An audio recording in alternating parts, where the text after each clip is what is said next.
Boa tarde, senhoras e senhores. Hoje é 4 de novembro de 2024, são 19 horas. Minha amiga, meu amigo, você não vai acreditar no que eu vou lhe contar. Veja toda essa celeuma para aprovar um projeto de lei no Congresso Nacional para dar anistia aos bagrinhos do 8 de janeiro e enfiar no meio o Jair para ele se tornar elegível novamente e provavelmente não responder por nenhum crime. E agora um jurista que você vai ver nesta edição descobriu que esse projeto de lei apresentado pela oposição bolsonarista na Câmara dos Deputados é inepto e não permite que o Bolsonaro seja beneficiado por esse projeto. O projeto não ajuda Bolsonaro, é focado nos bagrinhos e o Bolsonaro, se esse projeto for aprovado e tentarem contrabandear o Bolsonaro dentro dele, não vai funcionar. Esse projeto não funcionaria de qualquer jeito porque é inconstitucional. A Constituição não permite que crimes contra o Estado Democrático de Direito tenham anistia. Porém, mesmo que eles conseguissem esse milagre de conseguir maioria na Câmara, depois no Senado, e se depois o projeto fosse aprovado sem que o Supremo o declarasse legal, ainda assim não beneficiaria Bolsonaro. Mal dá para acreditar que eles fizeram um processo como esse, um projeto de lei como esse, fizeram toda essa celeuma por algo que, se for aprovado, não vai produzir os efeitos que eles querem. Vamos assistir a matéria que eu preparei para você. Como já aconteceu comigo, botaram uma página minha no Facebook, uma matéria de uma revista falando sobre AIDS e vírus, Covid, e ele achou que aquilo é fake news e está em processando. Eu não sei onde acha que ele pode parar. Nós temos a paz, a tranquilidade, o respeito que não tem da outra parte para conosco. Eu não sei o que faz uma pessoa agir dessa maneira. Quem escolhe as pessoas para dizer o que esse ou aquele candidato bota em sua página, se é fake news ou não, é o próprio TSE, que desmonetiza a página, que derruba outras, que sugere prisões, que caça parlamentar por coisas que não têm tipificação na lei, como caçar o deputado por fake news, que cria jurisprudência de interesse deles mesmos para prejudicar o nosso lado. Como no próximo aqui, vamos ver. Gabinete de ódio. Foi dito na pergunta por uns advogados, eu não nem tão bom se falando gabinete de ódio. É gabinete de ódio, sim. E essa alcunha não foi dada aos inquéritos, não foi dada por opositores políticos, foi um ministro de Estado. Um ministro de Estado que disse, aqui do lado é o gabinete de ódio, só ficou produzindo. Se houver repetição, se houver repetição do que foi feito em 2018, o registro será cassado. E as pessoas que se fizerem irão para a cadeia. Eu não quero falar do que eu acho que aconteceu. Eu estou simplesmente em cima dos autos.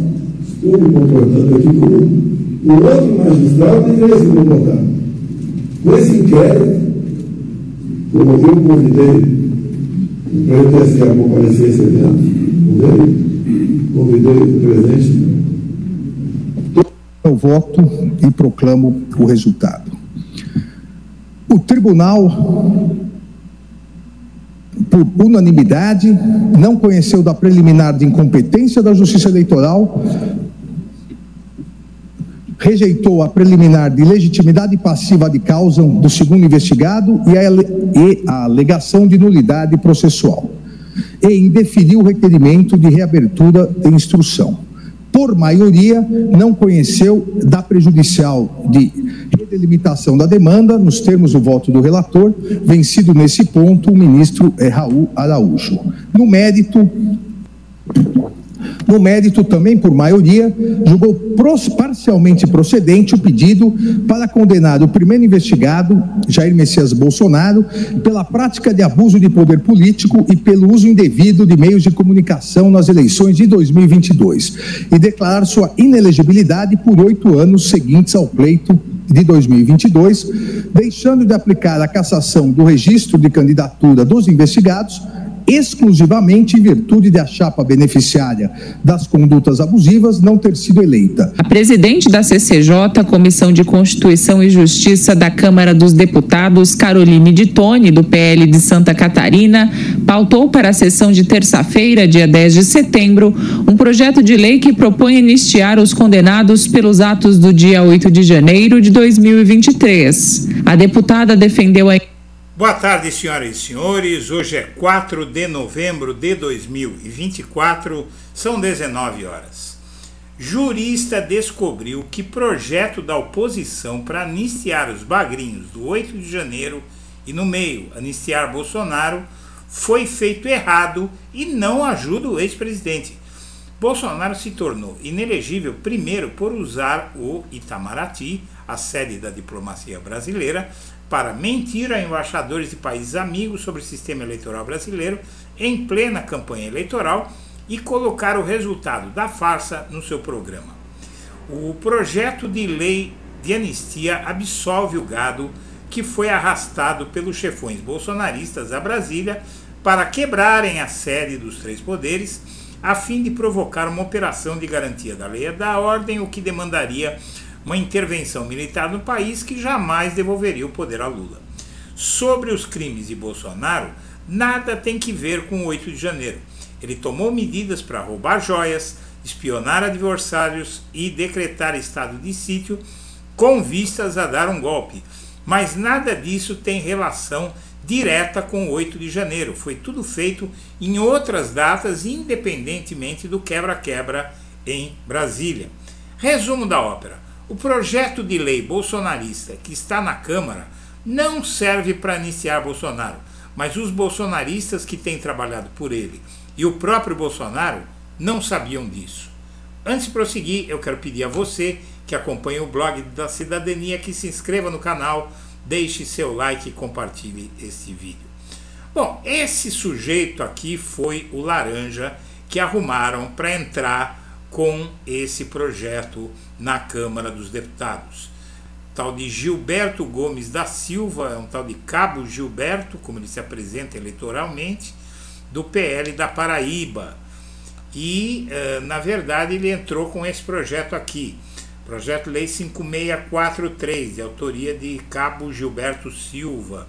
Foi apresentado em novembro do ano passado e concede anistia aos acusados e condenados pelos crimes definidos nos artigos 359L e 359M do Decreto-Lei 2.848 e 7 de dezembro de 1940, em razão das manifestações ocorridas em Brasília, na Praça dos Três Poderes, no dia 8 de janeiro de 2023. Muito bem, esse projeto foi feito com essa finalidade que está descrita aqui, está muito claro, por conta das manifestações ocorridas na Praça dos Três Poderes em 8 de janeiro de 2003. Vamos em frente. O Bolsonaro andou indo ao Congresso para negociar a anistia ao 8 de janeiro e a ele próprio como moeda de troca para apoiar Alcolumbre no Senado e o Mota na Câmara dos Deputados. Então, ele, para apoiar essas candidaturas à presidência da Câmara e do Senado, ele condiciona tudo isso ao projeto de lei da anistia que foi feito com a intenção alegada por esse sujeito aqui de anistiar as pessoas que estavam na manifestação da Praça dos Três Poderes no dia 8 de janeiro de 2023. Muito bem. O fato é que esse jurista, Walter Maierovitch, ele vem a público com esse artigo que ele descobriu uma coisa. Olha só o que ele descobriu. Vamos ler o artigo dele para entender, claramente em linguagem jurídica. Bolsonaro seguirá inelegível porque há na justiça obstáculo intransponível, e aqui nas entrelinhas, ao projeto de lei da anistia ao 8 de janeiro. Diz o Maierovitch: o ex-presidente Jair Bolsonaro agarra-se como alguém que está se afogando a uma tábua de salvação.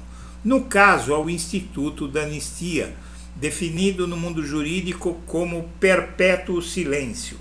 Um perpétuo silêncio à tentativa de golpe de Estado, aos abusos ilícitos perpetrados e consumados durante seu mandato de presidência da República. Deseja, sem arrependimento algum, a clemência, com total extinção da sua responsabilidade criminal. Não percebe, entretanto, que a tábua da lei não sustentará o seu peso antidemocrático. Assim, a sua pretensão de voltar a ser elegível irá afundar, ou melhor, não apagará a condição de inelegível. O ex-presidente Bolsonaro terá na justiça brasileira um obstáculo intransponível, porque ela deve atuar como guardiã do Estado de Direito. Por decisão do TSE, em ação de investigação judicial eleitoral, Bolsonaro está inelegível por abuso de poder político em sentido amplo. A condenação eleitoral decorreu da abusiva convocação de embaixadores e adidos estrangeiros para um jogo de cena de campanha eleitoral. No abusivo encontro, Bolsonaro esperneou e sustentou sem provas a iminência de fraude eleitoral. A fraude, segundo colocou, ocorreria mediante o emprego de urnas eletrônicas viciadas que levariam à sua derrota na disputa à reeleição presidencial. A mise-en-scène, frise-se, fez parte da propaganda eleitoral. Assim perceberam as autoridades estrangeiras convocadas, e os seus países mantiveram-se em silêncio sepulcral. Em outras palavras, a convocação dos diplomatas e adidos nada teve a ver com o 8 de janeiro, materializado pelo emprego de golpistas trazidos de vários cantos do país e utilizados como massa de manobra.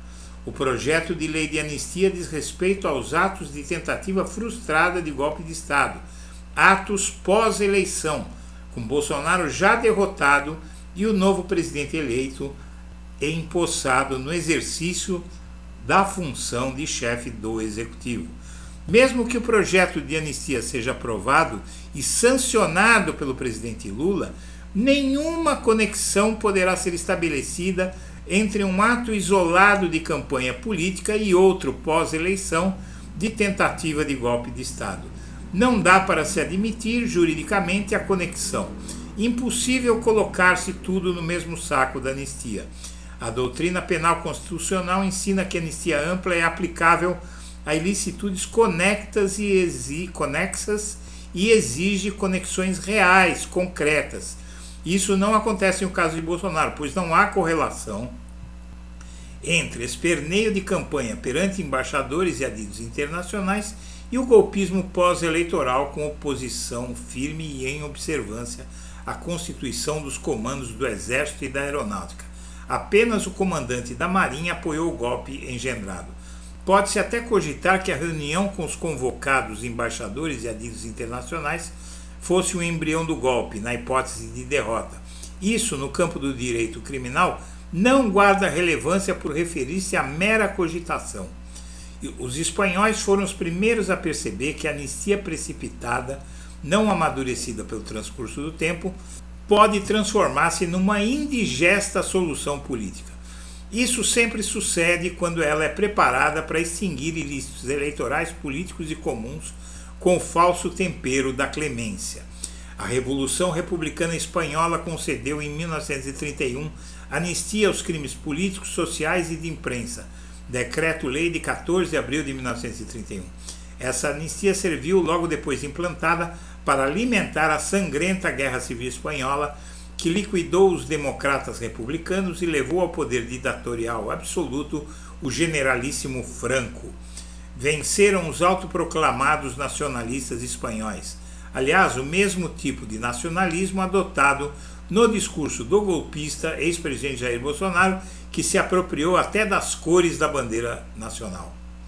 Minha amiga, meu amigo, além de tudo, além de corruptos, além de golpistas, além de autoritários, eles também são extremamente burros. Toda essa celeuma que eles fizeram até hoje, inclusive esse sujeito que está aí na sua tela, toda essa gente simplesmente trabalhou tanto, fez tanto barulho por nada, como diria Shakespeare, muito barulho por nada, porque esse projeto de lei, essa excrescência que leva à codificação de PL 5643/2023, não anistia Bolsonaro de coisa alguma, nem dos crimes que ele cometeu, nem da patranha com os embaixadores que o tornou inelegível. Senhoras e senhores, eu agradeço a atenção e deixo meu abraço para todo mundo.